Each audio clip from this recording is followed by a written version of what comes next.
इस वक्त दुनिया की सत्ता का संतुलन एक ऐसी दरार से गुजर रहा है जिसने एक शक्तिशाली देश को घुटनों पर ला दिया है।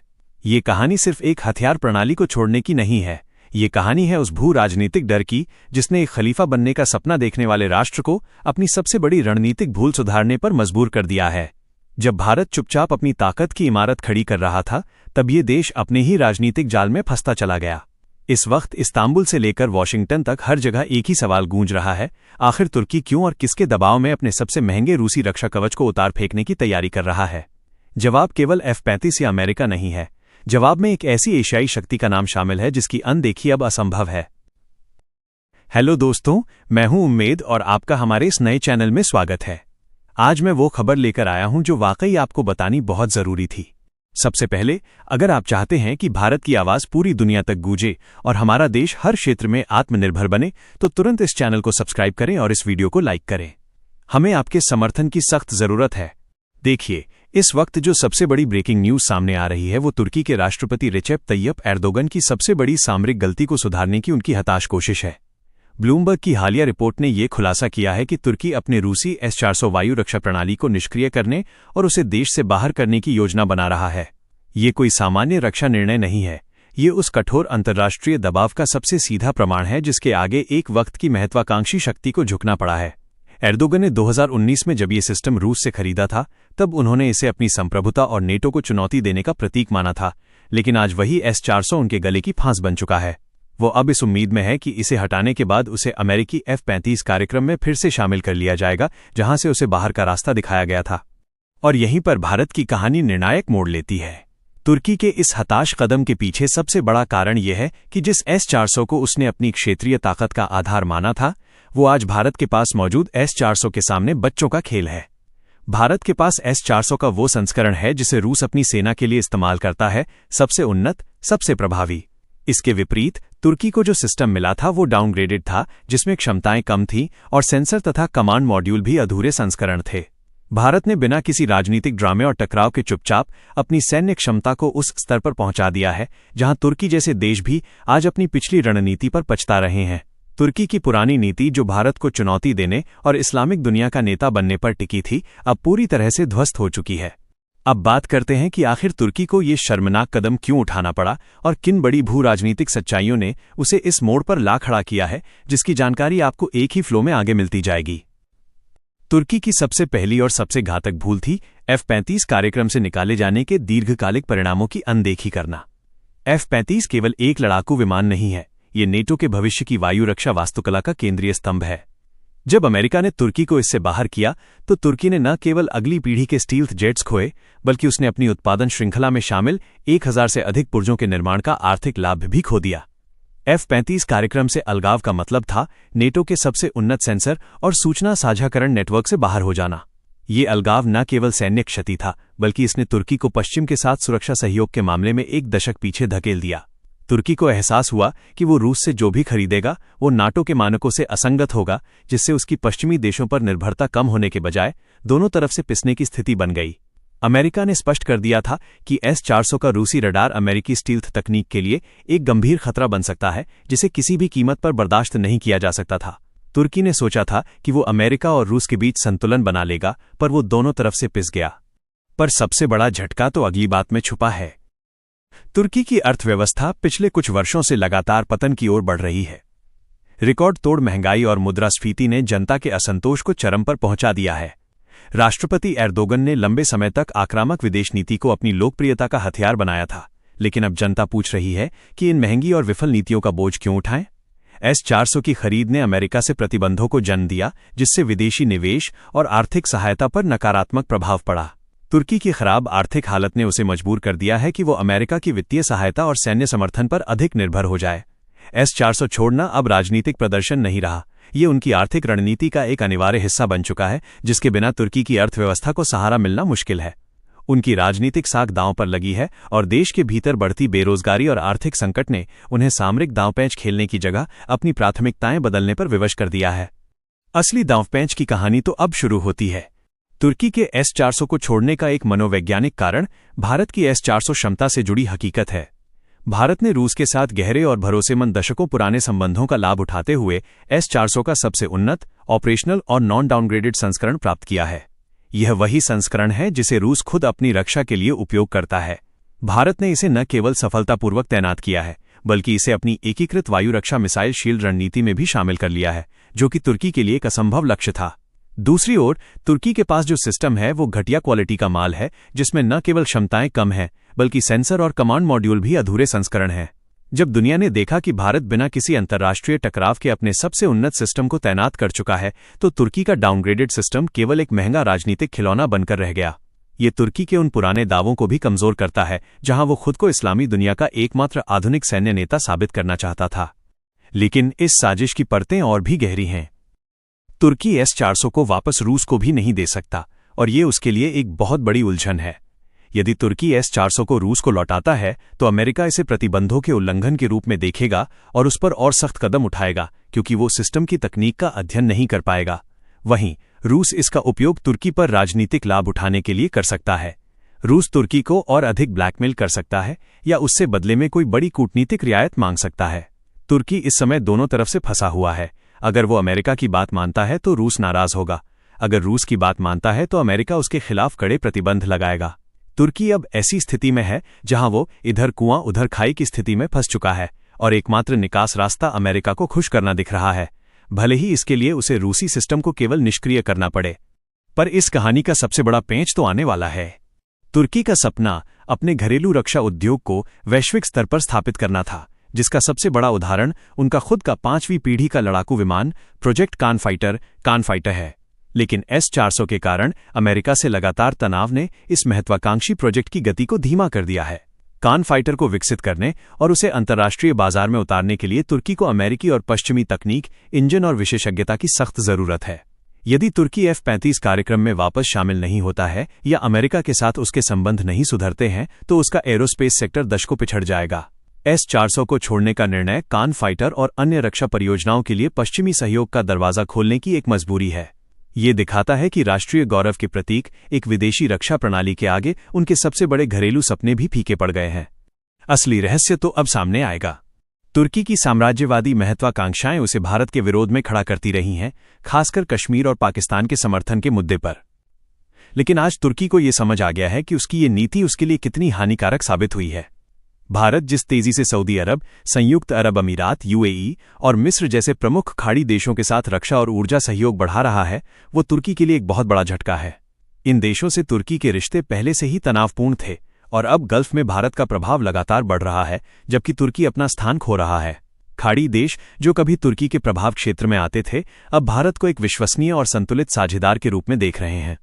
ये क्षेत्रीय समीकरणों में आया एक ऐसा बदलाव है जिसने तुर्की के क्षेत्रीय नेतृत्व के दावे को खोखला कर दिया है। लेकिन इस सच्चाई की जड़ें और भी गहरी हैं। S-400 विवाद ने नेटो गठबंधन के भीतर तुर्की की विश्वसनीयता को गंभीर रूप से कम कर दिया है। नाटो के कई सदस्य देश तुर्की की नीतियों से असहज थे, और रूस से S-400 खरीदने का फैसला गठबंधन के नियमों और साझा सुरक्षा सिद्धांतों का सीधा उल्लंघन था। इस विवाद ने संगठन के भीतर तुर्की को एक अविश्वसनीय और अस्थिर सदस्य के रूप में पेश किया। तुर्की को एहसास हुआ कि यदि वो नाटो के साथ अपने संबंधों को ठीक नहीं करता है, तो उसे भविष्य में गठबंधन की सामरिक और खुफिया सहायता से वंचित किया जा सकता है। S-400 को हटाना नेटो के अन्य सदस्यों, विशेष रूप से अमेरिका को ये संकेत देने की एक हताश कोशिश है कि तुर्की अपनी प्रतिबद्धताओं को निभाने के लिए तैयार है, भले ही इसके लिए उसे अपने पुराने दावों को निगलना पड़े। ये कदम नाटो के भीतर अपनी साख बहाल करने की आखिरी कोशिश है। पर इस पूरी कहानी में एक और कड़वा सच छिपा है। तुर्की के लिए ये स्थिति भले ही शर्मनाक हो, पर अमेरिका के लिए ये एक दुर्लभ अवसर है। विशेषज्ञों की माने तो वॉशिंगटन तुर्की से सिस्टम अपने अधीन लेकर उनके विशेष दर्शक जोड़ी में रडार, मिसाइल सिग्नेचर और इलेक्ट्रॉनिक आर्किटेक्चर का गहराई से अध्ययन करना चाहेगा। ये उन्हें रूसी तकनीक की कमजोरियों का विश्लेषण करने का सुनहरा मौका देगा। किसी भी विरोधी की सबसे उन्नत रक्षा प्रणाली का विस्तृत अध्ययन करना सैन्य खुफिया के लिए एक अमूल्य लाभ होता है। तुर्की को पता है कि अमेरिका इस सिस्टम को अपने कब्जे में लेने के लिए पूरी कोशिश करेगा। अमेरिका के लिए S-400 सिर्फ एक हथियार नहीं है, ये रूसी वायु रक्षा रणनीति की एक खुली किताब है जिसका एक एक पन्ना पढ़ने के लिए अमेरिका आतुर है। असली दांवपेंच की कहानी तो अब शुरू होती है। भारत की विदेश नीति ने इस पूरे घटनाक्रम में अपनी परिपक्वता साबित की है। भारत ने S-400 खरीदते समय अमेरिका और रूस दोनों के साथ संतुलित कूटनीति अपनाई। भारत ने बिना किसी राजनीतिक नौटंकी या दिखावे के चुपचाप और सटीक रणनीतिक तरीके से ये सौदा किया। भारत ने अमेरिका को ये भरोसा दिलाया कि वह उसके संवेदनशील सैन्य उपकरणों के लिए कोई खतरा पैदा नहीं करेगा, और साथ ही रूस के साथ अपने दशकों पुराने भरोसे को भी नहीं तोड़ा। परिणाम ये हुआ कि भारत आज बिना किसी अंतर्राष्ट्रीय टकराव के S-400 तैनात कर चुका है, जबकि तुर्की ने इसी सिस्टम को ताकत दिखाने का राजनीतिक मंच बना दिया और आज नुकसान झेल रहा है। भारत की ये शांत, संतुलित और निर्णायक कूटनीति उसे वैश्विक मंच पर एक निर्णायक खिलाड़ी बनाती है, जहां तुर्की जैसे देश खुद को अस्थिर महसूस करने लगे हैं। लेकिन इस साजिश की परतें और भी गहरी हैं। राष्ट्रपति एर्दोगन ने मध्य एशिया, लीबिया और पूर्वी भूमध्य सागर में अपनी भूमिका का विस्तार करने की आक्रामक नीति अपनाई थी।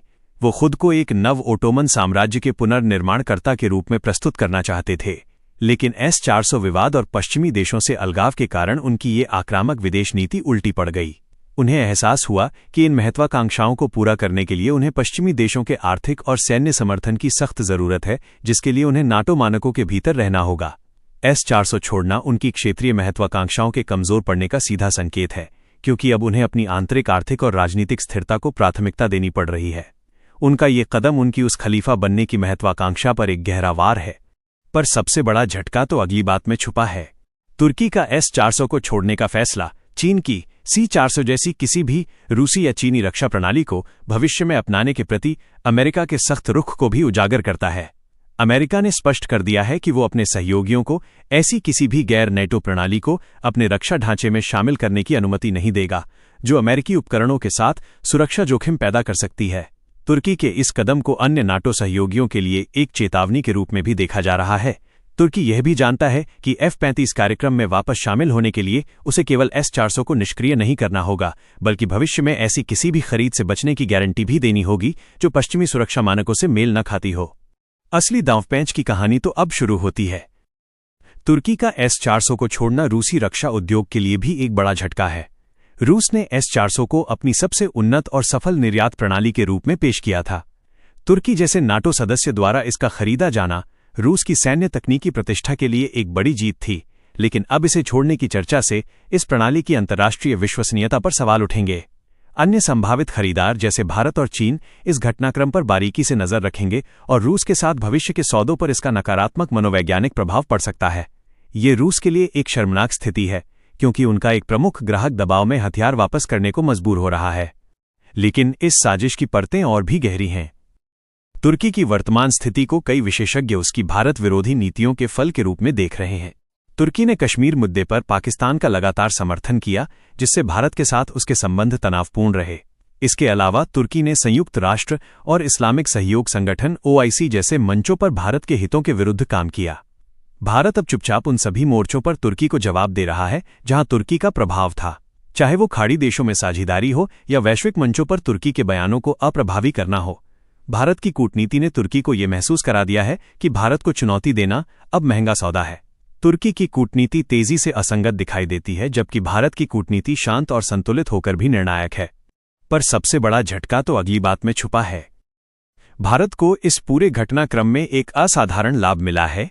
एक तरफ अमेरिका भारत को इंडो पैसिफिक रणनीति में एक महत्वपूर्ण स्तंभ और चीन के मुकाबले में एक प्रमुख शक्ति मानता है, तो दूसरी तरफ रूस भारत को अपना विश्वसनीय और दशकों पुराना साझेदार मानता है। इस दोहरी मान्यता ने भारत को उस जगह पहुंचा दिया है जहां वो अपने राष्ट्रीय हितों को बिना किसी बड़े अंतर्राष्ट्रीय टकराव के साध सकता है। तुर्की को रूस या अमेरिका में से किसी एक को चुनना पड़ा, लेकिन भारत ने दोनों महाशक्तियों के साथ सफलतापूर्वक संतुलन बनाए रखा। ये भारत की परिपक्व और दूरदर्शी कूटनीति का प्रमाण है, जिसने उसे आज की भू राजनीतिक अस्थिरता में भी एक स्थिर और निर्णायक खिलाड़ी बनाए रखा है। असली दांवपेंच की कहानी तो अब शुरू होती है। तुर्की के सामने S-400 को निपटाने के लिए बहुत ही सीमित विकल्प हैं। वो इसे किसी तीसरे देश को भी बेचने की कोशिश कर सकता है, लेकिन भारत जैसे देशों ने इसे खरीदने से इनकार कर दिया है, क्योंकि उनके पास पहले से ही बेहतर संस्करण मौजूद हैं। कतर या अन्य छोटे देशों के पास इसे ऑपरेट करने की क्षमता नहीं है। ऐसे में सबसे संभावित समाधान यही है कि तुर्की अमेरिका के दबाव में इन सिस्टमों को अपने बेस पर एक निष्क्रिय अवस्था में रखेगा, यानी उन्हें बिजली से अलग कर दिया जाएगा और उनके रडार को सील कर दिया जाएगा। ये निष्क्रियता प्रतीकात्मक रूप से F-35 कार्यक्रम में तुर्की की वापसी का मार्ग प्रशस्त करेगी। S-400 अब तुर्की के लिए सैन्य संपत्ति नहीं, बल्कि अंतर्राष्ट्रीय नीतिगत समझौतों में संतुलन पाने के लिए छोड़ने की मजबूरी बन चुका है। इस पूरे घटनाक्रम का अंतिम निष्कर्ष यही है कि तुर्की का S-400 को छोड़ने का विचार केवल सैन्य फैसला नहीं है, बल्कि यह तुर्की की सामरिक विफलता और भारत के निर्विवाद भू राजनीतिक उदय की सीधी गूंज है। तुर्की ने अपनी महत्वाकांक्षाओं को साधने के लिए जो जोखिम भरे राजनीतिक दांव खेले, आज उसकी आर्थिक और सैन्य मजबूरी ने उसे उन्हीं दावों को वापस लेने पर मजबूर कर दिया है। यह दिखाता है कि वैश्विक हथियार प्रणालियां अब केवल रक्षा उपकरण नहीं हैं, बल्कि वे अंतर्राष्ट्रीय शक्ति संतुलन और राजनीतिक दबाव के शक्तिशाली साधन बन चुके हैं। भारत की शांत, संतुलित और निर्णायक कूटनीति ने उसे वो स्थान दिलाया है जहां वो बिना किसी बड़े टकराव के अपनी सुरक्षा को सुनिश्चित कर सकता है, जबकि तुर्की अपने ही राजनीतिक जाल में उलझ गया है। ये घटनाक्रम सिद्ध करता है कि एक मजबूत आंतरिक अर्थव्यवस्था और स्थिर विदेश नीति ही विश्व मंच पर किसी भी देश की वास्तविक ताकत होती है। अब आपको इस पूरे मामले पर अपनी राय जरूर रखनी चाहिए। क्या तुर्की की ये मजबूरी उसकी पिछली भारत विरोधी नीतियों का फल है? क्या भारत को भविष्य में तुर्की के प्रति सख्ती बनाए रखनी चाहिए या एक नई कूटनीतिक शुरुआत करनी चाहिए? आप इसके बारे में क्या सोचते हैं? आपकी राय हमारे लिए बहुत महत्वपूर्ण है, इसलिए वीडियो को लाइक करें, अपने विचार कमेंट में जरूर बताएं और ऐसी ही गहन, विस्तृत और आक्रामक जानकारी के लिए हमारे चैनल को सब्सक्राइब किए बिना कहीं मत जाइएगा। आपकी एक सब्सक्राइब हमारी मेहनत का समर्थन करती है और हमें ऐसी ही बड़ी खबरें आपके सामने लाने के लिए प्रेरित करती है। जय श्री राम, जय बजरंगबली।